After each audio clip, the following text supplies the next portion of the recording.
ED ने समन भेजकर मंत्री आलमगीर आलम को 14 मई को पूछताछ के लिए ईडी कार्यालय बुलाया। बता दें आपको, बड़ी खबर राजधानी रांची से, ईडी ने समन भेजा है और मंत्री आलमगीर आलम को ईडी का बुलावा आया है और 14 मई को आलमगीर आलम को पूछताछ के लिए ईडी कार्यालय जाना होगा। वहीं आलमगीर आलम के ओएसडी संजीव लाल के घर से करोड़ों का कैश मिला था और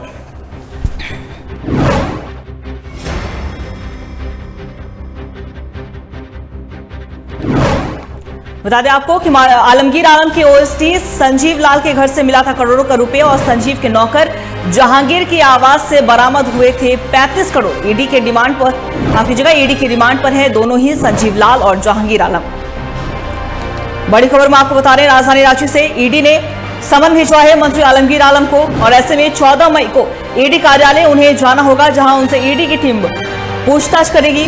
बीते दिन की हम बात करें तो बीते दिन ईडी ने एक बड़ी कार्रवाई की थी, जहां आलमगीर आलम के निजी सचिव संजीव लाल के नौकर के यहां से 35 करोड़ रुपए कैश बरामद किए गए थे।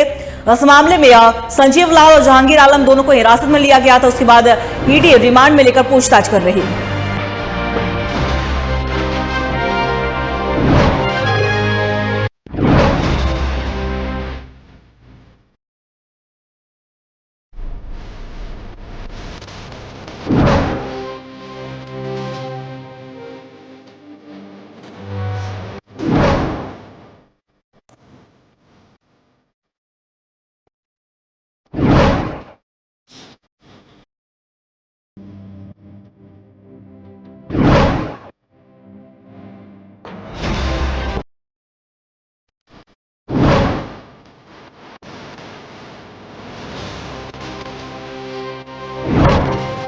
राजधानी रांची से बड़ी खबर, मंत्री आलमगीर आलम को ईडी का समन मिला है। अब उन्हें 14 मई को ईडी कार्यालय के समक्ष पेश होना होगा, जहां उनसे लगातार ईडी की टीम पूछताछ करेगी। और ऐसे में अब ये देखने वाली बात हुई कि अब आलमगीर आलम ईडी कार्यालय जाते हैं कि नहीं जाते, क्योंकि अगर हम ईडी की कार्रवाई की बात करें खासतौर पर झारखंड की, तो कई बार ऐसा हुआ है कि कोई भी मंत्री या कोई बड़े अधिकारी को जब ईडी समन भेजती है तो वो समय की मांग करते हैं, उनकी कुछ निजी कारण का हवाला देते हैं और समय की बोलते हैं कि समय मांगते हैं और उसके बाद कुछ दिन के बाद ईडी कार्यालय जाते हैं। ऐसे में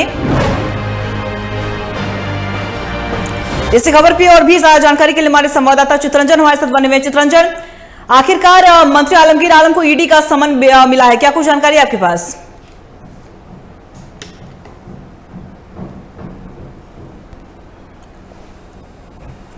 हमारा संपर्क हमारे सहयोगी से टूट चुका है, फिर से उनसे जुड़ने की कोशिश कर रहे हैं। तो बता दें आपको कि ईडी ने समन भेजकर मंत्री आलमगीर आलम को बुलाया है और इसी खबर पे और भी ज्यादा जानकारी के लिए हमारे सहयोगी चित्रंजन हमारे साथ बने हुए। चित्रंजन, बीते दिन हमारा संपर्क हमारे सहयोगी से टूट गया है, वह फिर से उनसे जरूर जुड़ने की कोशिश करेंगे। तो बता दें आपको कि राजधानी रांची से बड़ी खबर निकलकर सामने आई, जहां ईडी ने समन भेजकर मंत्री आलमगीर आलम को 14 मई को पूछताछ के लिए बुलाया और इसी खबर पे और भी ज्यादा जानकारी के लिए हमारे सहयोगी चित्रंजन हमारे साथ बने हुए हैं। चित्रंजन, बीते दिन ईडी ने बड़ी कार्रवाई की थी और अब ईडी ने मंत्री आलमगीर आलम को समन भेजा है, क्या कुछ जानकारी आपके पास? देखिए अंकिता, शुरुआती जब ईडी की जांच हुई थी 2022, उसके बाद दरपतर एक एक जो है वो खुलासे खुलते गए।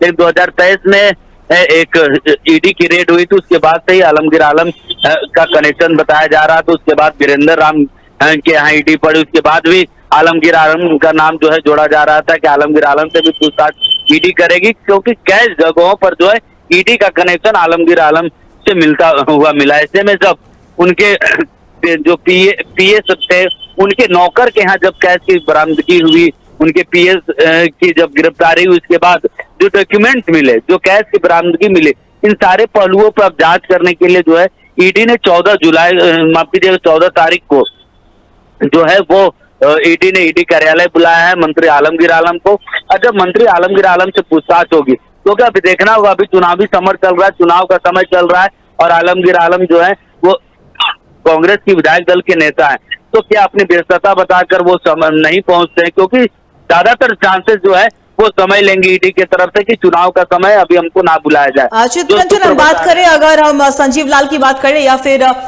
जहांगीर आलम की बात करो, ईडी की रिमांड में है और ईडी के लगातार उनसे पूछताछ करी, तो कहीं ऐसा तो नहीं है, क्या संभावनाएं ऐसी बन सकती हैं, क्या उन लोगों ने कुछ खुलासे किए इसके बाद ईडी ने समन भेजा हो आलमगीर आलम को? देखिए अंकिता, इतने भारी मात्रा में जब कैश की बरामदगी हो नौकर के यहाँ से, तो जाहिर तौर पे पैसे तो नौकर के हैं नहीं, ये पैसे तो जहांगीर आलम के थे नहीं, ये पैसे उस, आप सोचिए कि जो संजीव लाल इतने सालों तक जो मंत्रियों के वो पीएस रहे और वर्तमान में जिसके वो पीएस, क्योंकि ग्रामीण विकास मंत्री आलमगीर आलम के पास है और हाल के दिनों में कोरोना के बाद सबसे ज्यादा फंड इसी मंत्रालय के पास रहता है। और जो आप सोचिए कि उसके टेबल से जब प्रोजेक्ट भवन पर ईडी के अधिकारी पहुंचे, उसके टेबल पर जब ईडी जांच करती तो उस टेबल से भी कैश की बरामदगी होती है। इसका क्या कनेक्शन, इसके क्या मायने देखे जा रहे हैं। और ईडी जब भी किसी को पूछताछ करती है तो उसका कनेक्शन पेपरों पर, डॉक्यूमेंट्सों के आधार पर वो ईडी जो है पूछताछ के लिए बुलाती है। तो आलमगीर आलम की जो मुश्किलें वो बढ़ेंगी, लेकिन बहरहाल देखना होगा कि संजीव लाल के यहाँ से कैश की बरामदगी के क्या कुछ सबूत ईडी के हाथ मिले हैं, क्या संजीव लाल ने एक्सेप्ट कर लिया कि सारे पैसे आलमगीर आलम के हैं, या फिर वो एक्सेप्ट किया कि सारे पैसे मेरे। तो सबसे बड़ा सवाल, कितने पैसे कमाया कैसे, इतने पैसे कैश की बरामदगी हुई, तो इतने कैश की बरामदगी कैसे हुई। तो वो जाहिर तौर पे आलमगीर आलम के पीएस है, इनका मतलब इससे साफ होता है कि उनके मंत्रालय में रहते हुए भी कुछ पैसे उन्होंने कमाए। जी चितरंजन, आपका बहुत बहुत शुक्रिया तमाम जानकारी के लिए। आप बने रहिए खबर पे, हम आपसे लगातार अपडेट लेते रहेंगे। तो बता दें आपको, ईडी ने समन भेजकर मंत्री आलमगीर आलम को बुलाया है ईडी दफ्तर, और बात करें हम तो अब 14 मई को बुलाया गया है। तो अब देखने वाली बात होगी कि ईडी दफ्तर आलमगीर आलम पहुंचते हैं या फिर समय की मांग करते हैं।